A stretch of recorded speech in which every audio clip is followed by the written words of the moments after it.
저는 그냥 그들의 모습이 그냥 이 모습대로 다음 선거까지 갔으면 합니다.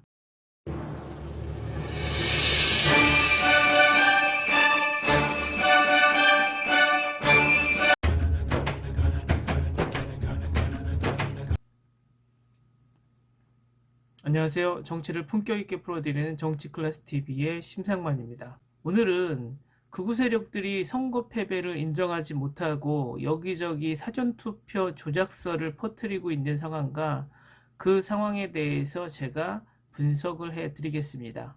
극우 세력들이 선거가 끝난 며칠이 지나지 않아 선거 패배를 인정하지 못하고 자기 위로를 위해서 부정선거 의혹을 퍼뜨리고 있습니다. 신의 한수, 가세현, 성재준 등 합쳐서 구독자 180만 명이 넘는 채널들이 이 똑같은 가짜 뉴스를 퍼뜨리고 있습니다. 그럼 지금부터 과학적이고 논리적으로 극우들이 주장하는 사전투표 조작설을 제가 분석해 드리겠습니다. 일단 같은 주장을 하고 있는 세 유튜버 중에서 재준이 거를 먼저 보시죠. 이게 지금 이번 총선에서 사전투표 득표율이랑 당일투표 득표율을 아까 전에 이제 공개가 돼 있던 선관위에 그 자료를 지금 이제 차이점들을 다 지금 정리를 해 놓은 거거든요.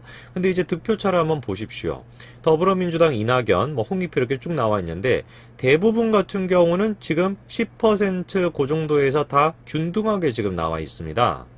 여기도 지금 보시게 되면 12%, 13% 대부분 다 균등하게 이렇게 쭉 나와 있죠. 이쪽도 마찬가지로 다 이렇게 균등하게 지금 이렇게 퍼져 있고 여기도 마찬가지로 13%, 14%다 균등하게 지금 이렇게 나타나고 있습니다. 이게 지금 20대 총선이거든요. 20대 총선의 결과를 보시면 아까 전에 저 수치가 얼마나 믿을 수가 없는지를 또 여러분들이 확인하실 수가 있습니다. 사전투표 득표율과 당일투표 득표율에 대해서 이야기를 합니다. 더불어민주당 득표율이 마이너스 10에서 마이너스 16%라는 차이를 보이고 있는데 재준이는 편차가 6%나 나는데도 일률적이라고 이야기를 하고 있습니다. 6%가 균등한가요? 더불어민주당 이낙연, 홍익표 이렇게 쭉 나와 있는데 대부분 같은 경우는 지금 10%그 정도에서 다 균등하게 지금 나와 있습니다. 자, 표를 보시죠. 재준이가 균등하다고 하는데 선거에서 6% 차이라고 하면 만약 20만 명의 선거 인원 중에 6%면 12,000명입니다. 12,000표 차이면 선거 등락에서 치명적인 차이가 될 수도 있죠. 21대 총선에서 무소속 윤상현 후보가 0.1% 차이로 당선이 되었습니다. 표 차이로는 171표인 것이죠. 선거에서 1에서 2%의 차이가 균등하다라고 떠들고 있는 재준이의 지식 수준이 의심스럽습니다. 그리고 재준이가 20대 총선 득표율을 보여주면서 21대 총선의 차이가 너무 많이 난다라고 의혹을 제기합니다. 그러면 왜 20대 총선과 21대 총선의 차이가 그렇게 많이 날까요? 이유는 이것 때문입니다. 극우 세력들이 사전투표 전에 엄청나게 사전투표를 하지 말라고 선동을 하고 다녔었죠. 한번 보실까요? 우리가 아무리 잘해도 사전선거에서 구멍 숭숭 나면 아무런 의미가 없어요. 감사합니다. 아무런 의미가 없어요. 투표하지 마세요. 도둑 맞습니다. 사전 투표하면 도둑 맞아요. 도둑 맞대. 아니 법은 몰라요? 법은 몰라?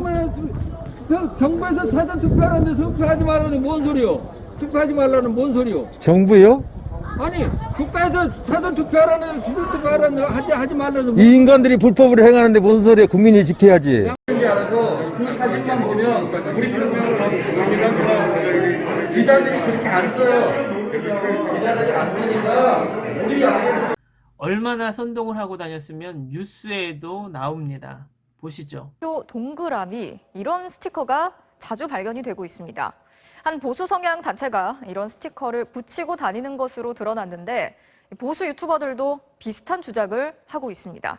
선관위는 중대한 범죄에 해당된다면서 이들을 검찰에 고발했습니다. 그리고 페이스북, 트위터, 인터넷 카페, 심지어 미통당 갤러리까지 자동차에 스티커까지 붙이고 다니면서 엄청나게 사전투표 방해 선동을 하고 다닙니다. 그 와중에 이번 사전투표율은 26.69%로 최고치를 경신합니다. 자, 이제 여기에서 두 가지 의문점이 해결이 됩니다. 한 가지는 왜 극우들이 사전투표를 하지 말라고 선동하고 다녔는지 이유가 밝혀집니다. 20대 총선 사전투표율을 보면 젊은 층과 진보가 사전투표를 많이 하게 된다는 것을 파악하게 됩니다. 그러기에 사전투표율이 높아지면 진보가 유리하다는 것을 알고 미리 사전투표를 하지 맙시다라고 선동을 하고 다닌 것이죠.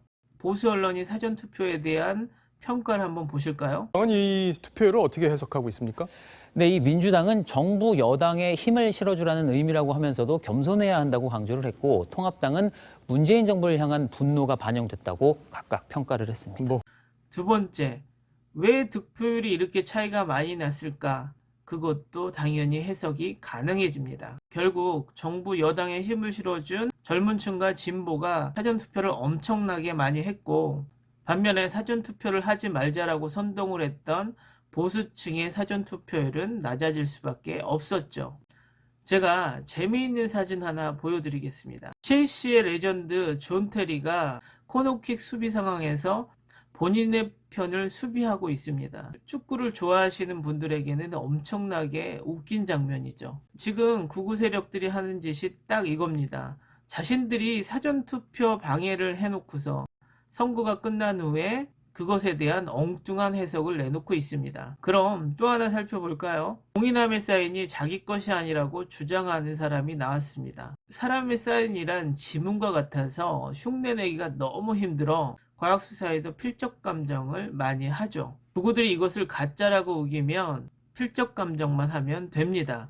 그런데 저들은 이 필적이 다르다라고 우기고 있는데 제 눈에는 왜 이 필적이 같은 사람이 쓴 걸로 보일까요? 회계 끝처리와 연결하는 선들의 특징이 다른 사람이 썼다고 보기에는 제 개인적인 판단에는 같은 사람이 쓴 것으로 보입니다. 만약에 이게 문제가 됐다라고 생각하면 본인이 직접 필적 감정을 의뢰하고, 만약에 같은 필적이라면 본인이 위증의 죄를 받으면 됩니다.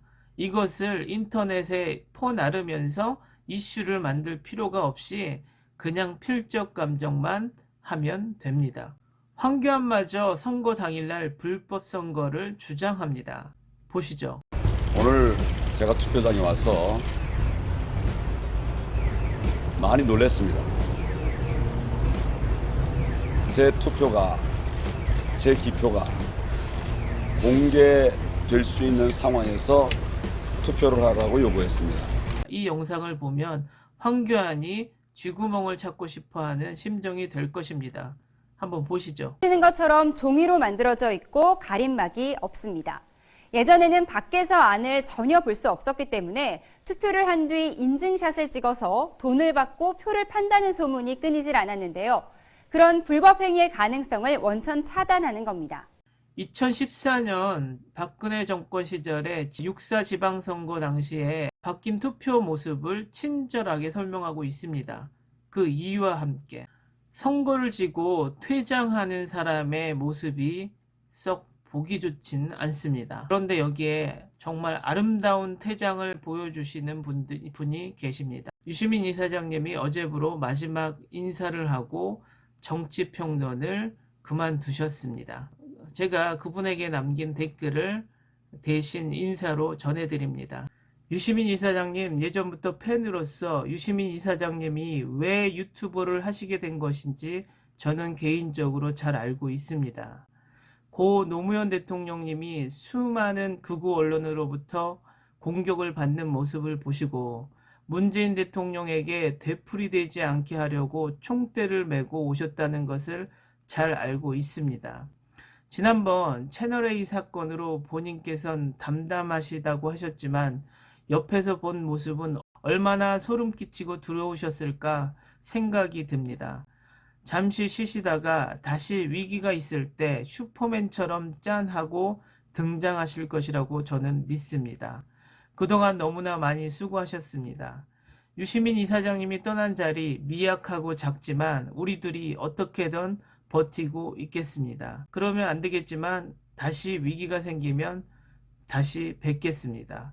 다시 한번 진심으로 감사드립니다. 극우 세력들은 선거에서 국민들의 심판을 받고도 아직까지 반성하는 모습이 없습니다. 그우들의 모습이 그냥 이 모습대로 다음 선거까지 갔으면 합니다. 존 테리의 마크처럼 그우들의 적은 극우입니다. 오늘은 여기까지 하겠습니다. 오늘도 코로나19 꼭 이겨냅시다.